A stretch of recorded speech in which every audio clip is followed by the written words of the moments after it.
होंगे। देखिए, पदार्थ का सूक्ष्मतम कण परमाणु होता है। यह बात सबसे पहले किसने बताया था? भारत के दार्शनिक कनाद ने बतलाया था। लेकिन उनके सिद्धांत को विश्वव्यापी मान्यता जो है नहीं मिल पाई। और विश्वव्यापी मान्यता जिनके सिद्धांत को मिली वह कौन थे? जॉन डाल्टन थे।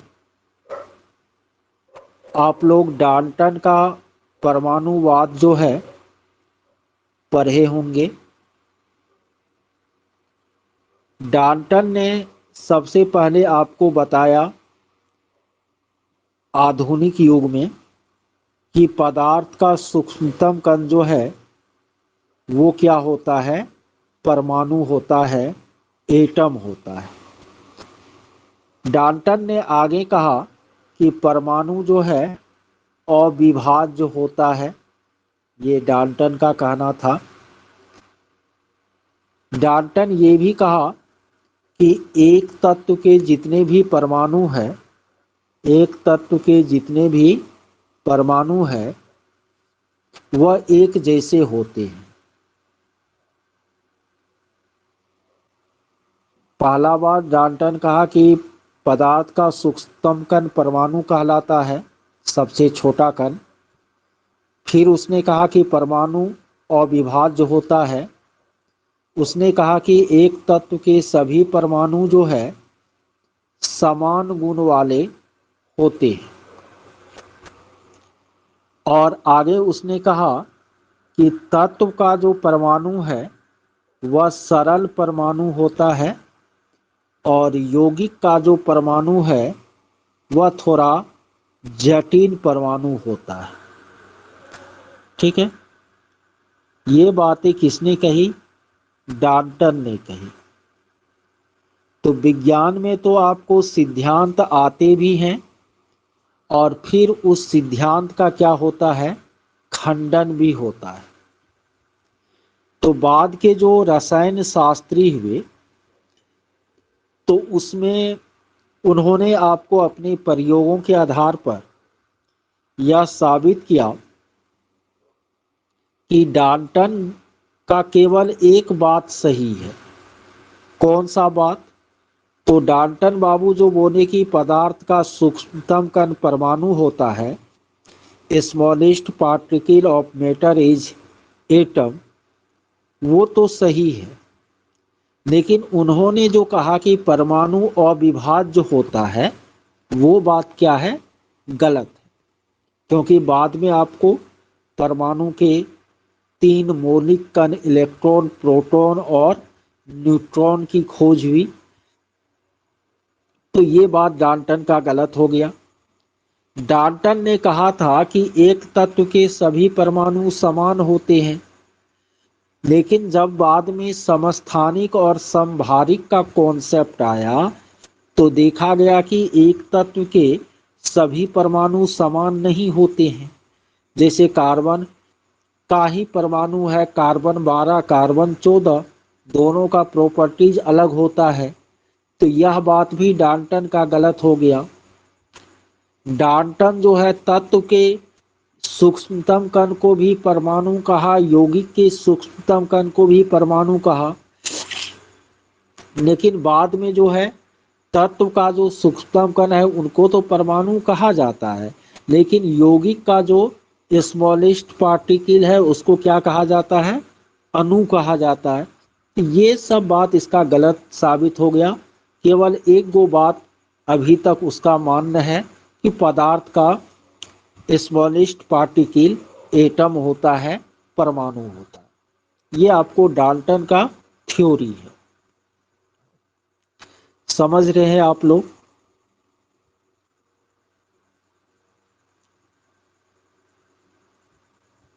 ओके। अब डाल्टन के बाद जो है परमाणु के मौलिक कणों की खोज हुई और सबसे पहले जिस कण की खोज हुई वो था आपको इलेक्ट्रॉन। ठीक है, इलेक्ट्रॉन का सिंबल जो है ई होता है। और इलेक्ट्रॉन का खोज किसने किया? तो जे जे थॉमसन ने आपको इलेक्ट्रॉन का खोज किया। किसने? जे जे थॉमसन ने। थॉमसन महोदय ने इलेक्ट्रॉन की के द्रव्यमान और इलेक्ट्रॉन के आवेश के बारे में भी बतलाया। अब इलेक्ट्रॉन का जो आवेश होता है, इलेक्ट्रॉन एक क्या है? निगेटिव चार्ज पार्टिकल है। ठीक है, ऋणात्मक आवेश होता है इलेक्ट्रॉन पर। और इलेक्ट्रॉन का जो निरपेक्ष आवेश है, कौन आवेश? निरपेक्ष आवेश, वह होता है आपको -1.6 गुना 10⁻⁻⁹ कूलम। ये इलेक्ट्रॉन का क्या है? निरपेक्ष आवेश। और हाइड्रोजन परमाणु के सापेक्ष जो आवेश होता है इलेक्ट्रॉन का, वो कितना होता है आपको? -1 होता है। सापेक्ष आवेश कितना होता है? -1। और इलेक्ट्रॉन का जो निरपेक्ष द्रव्यमान होता है, निरपेक्ष द्रव्यमान, वह होता है आपको 9.1 गुना 10⁻31 kg, 10⁻31 kg। और इनका जो सापेक्ष द्रव्यमान होता है इलेक्ट्रॉन का, वो होता है आपको कितना? तो 1/1840, जिसको कि लगभग में क्या माना जाता है? 0। तो इलेक्ट्रॉन का द्रव्यमान लगभग 0 होता है, आवेश सापेक्ष -1 होता है। तो इलेक्ट्रॉन आवेश ऊपर में ऐसे -1 और 0 भी हम इसको क्या करते हैं? लिखते हैं। ये बातें हो गई किसके बारे में? इलेक्ट्रॉन के बारे में। अब दूसरा जो मौलिक कण का खोज हुआ वो है आपको प्रोटॉन। प्रोटॉन का सिंबल P होता है। आवेश इसका +1 और द्रव्यमान भी क्या होता है? 1 होता है। ये सापेक्ष आवेश और द्रव्यमान है। प्रोटॉन का खोज किसने किया? तो गोल्डस्टीन ने आपको प्रोटॉन का क्या किया? खोज किया। ठीक है, अब प्रोटॉन का जो निरपेक्ष आवेश होता है, कौन आवेश? निरपेक्ष आवेश, वह प्लस में होता है। +1.6 गुना 10⁻⁻⁹ कूलम। इलेक्ट्रॉन का जो सापेक्ष आवेश होता है वह कितना होता है? हाइड्रोजन परमाणु के सापेक्ष इसका आवेश +1 होता है। इलेक्ट्रॉन का प्रोटॉन का जो निरपेक्ष द्रव्यमान होता है वह 1.6 गुना 10⁻⁻27 kg होता है। ग्राम में यदि रहेगा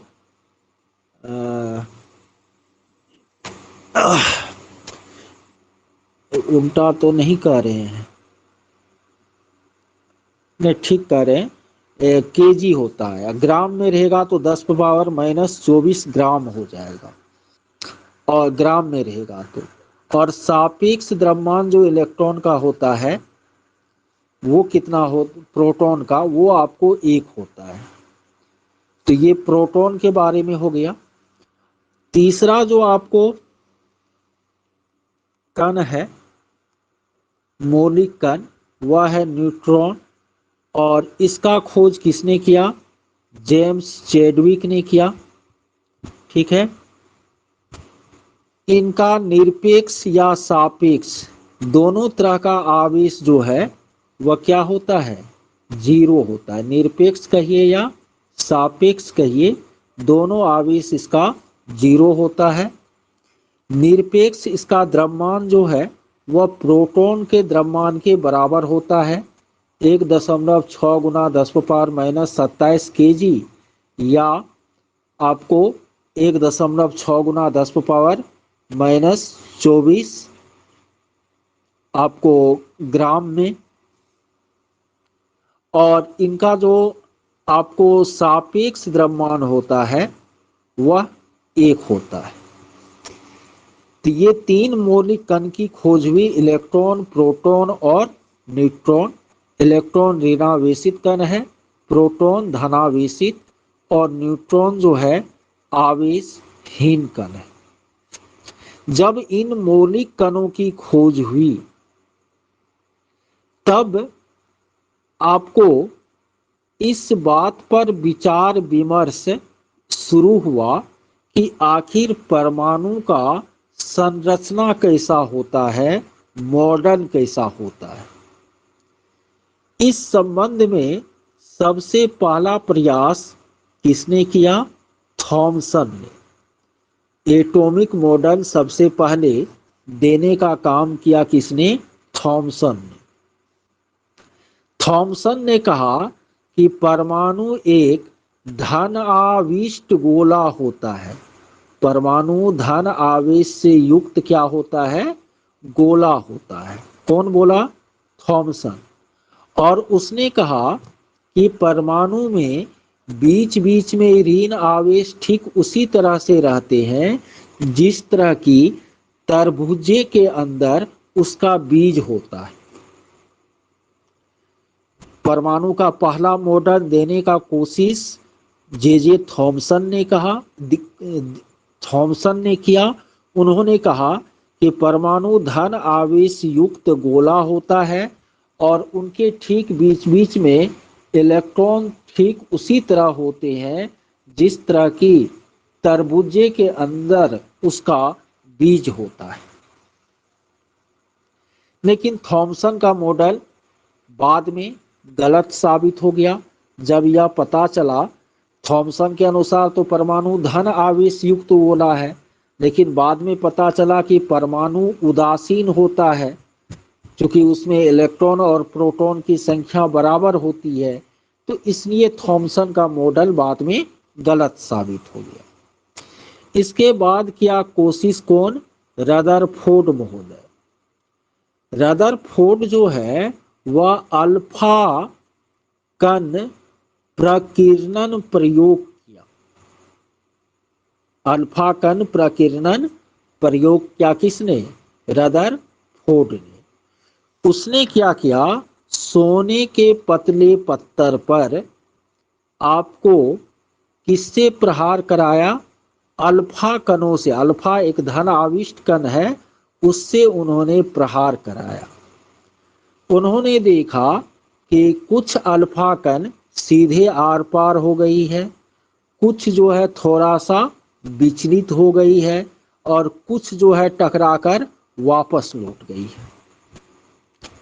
समझ रहे हैं आप लोग? ये सब पढ़े होंगे बचपन में, साइंस के स्टूडेंट हैं,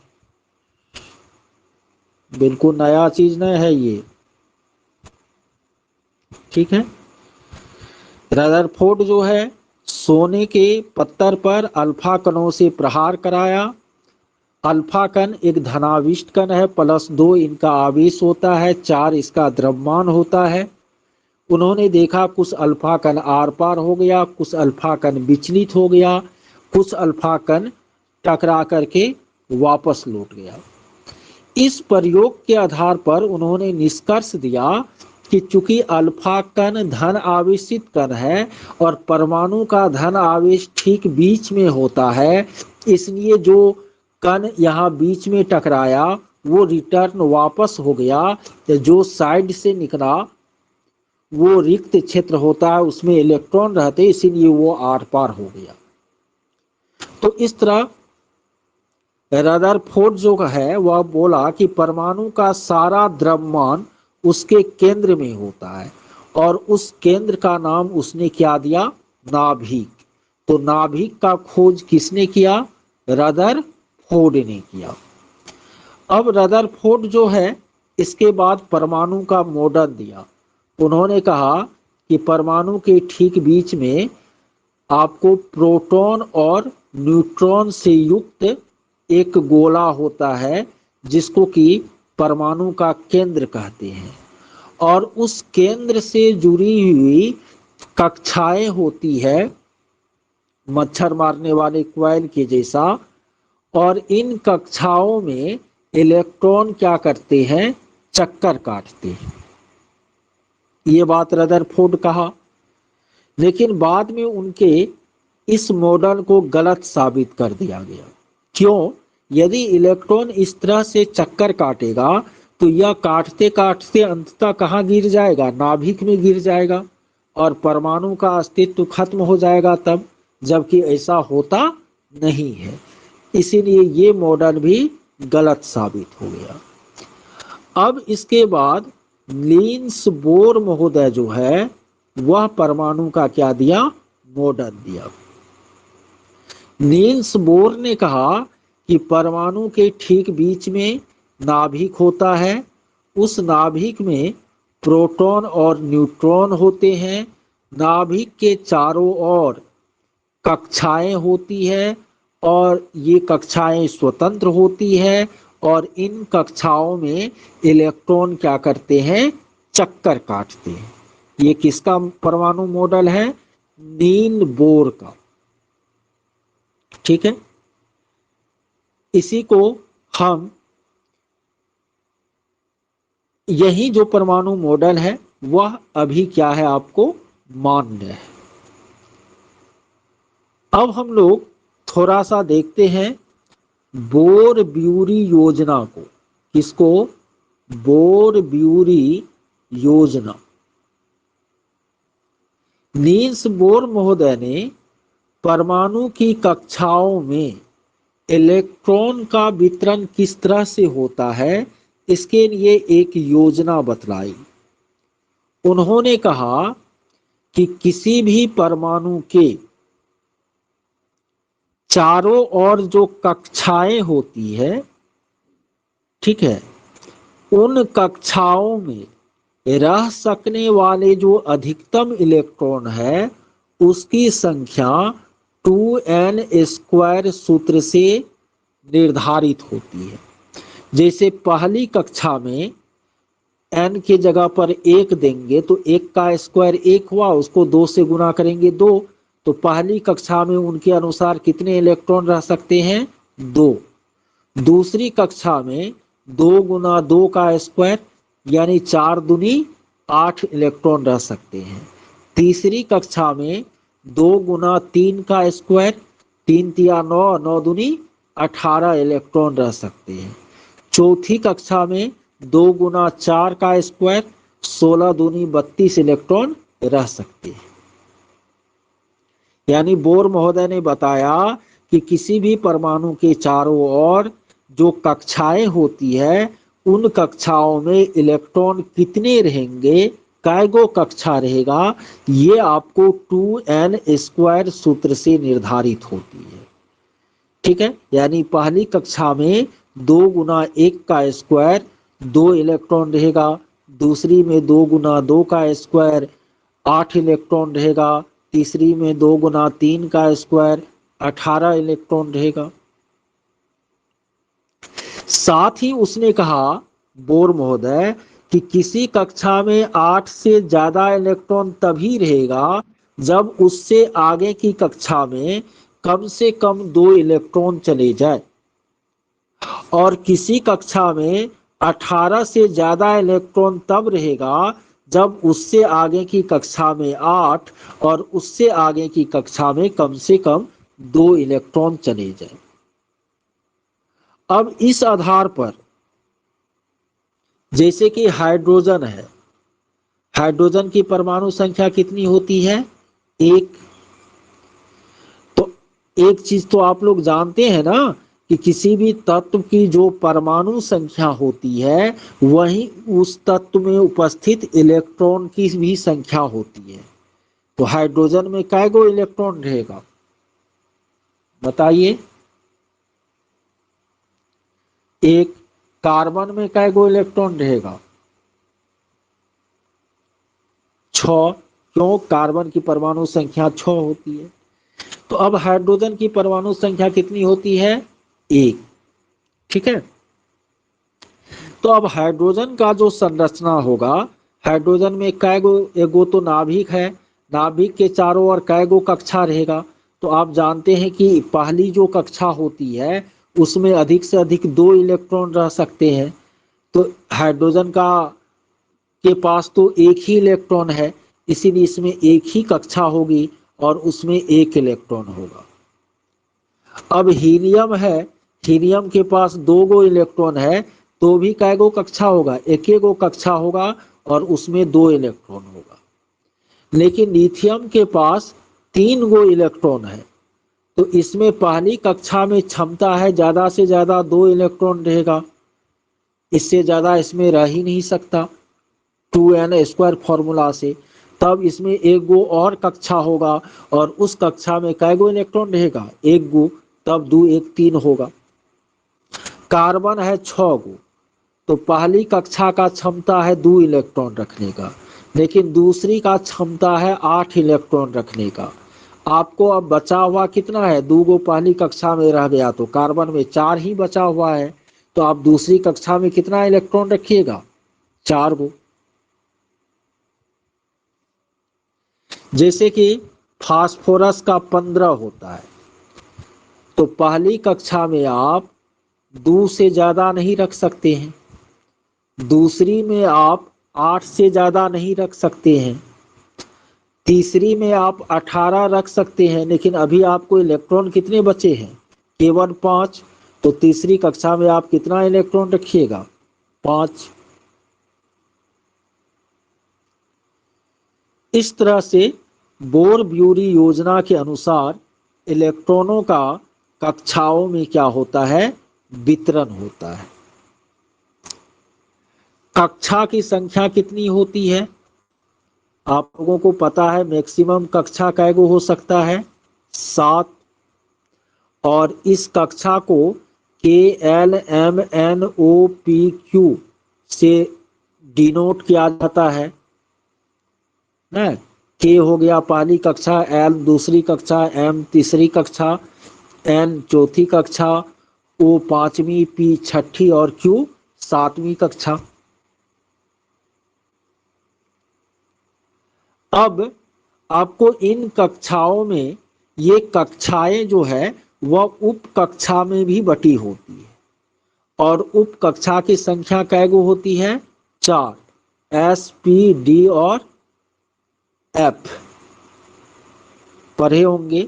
S में ज्यादा से ज्यादा 2 इलेक्ट्रॉन रह सकता है, P में ज्यादा से ज्यादा 6 इलेक्ट्रॉन, D में ज्यादा से ज्यादा 10 इलेक्ट्रॉन और F में ज्यादा से ज्यादा 14 इलेक्ट्रॉन रह सकता है।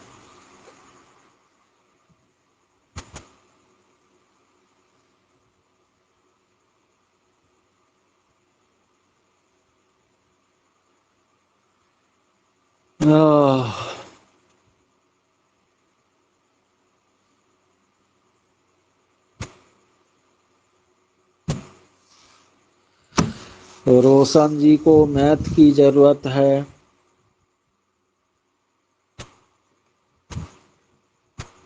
अब मैथ को खींचेंगे रोशन कल, और कल ही आपको साइंस का क्लास एगो दिन में देंगे शाम में 4 बजे से। ठीक है।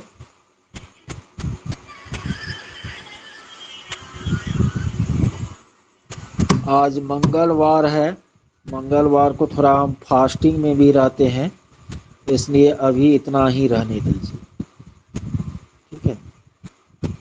कल 2 टाइम देंगे, एक टाइम मैथ ले लेंगे, शाम में कहते केमिस्ट्री ले लेंगे शाम में 4 बजे से, रात में फिर मैथ ले लेंगे।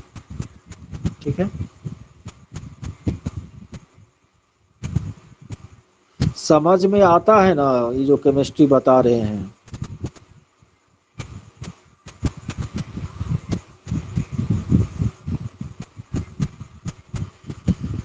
और वैसे भी डीपी का जो अवकाश होगा ना 15 से, उसमें और बहुत ज़्यादा खींचेंगे। ठीक है, सारा चीज़ एक एक करके आप लोगों को याद दिला देंगे, पढ़ा देंगे। ठीक।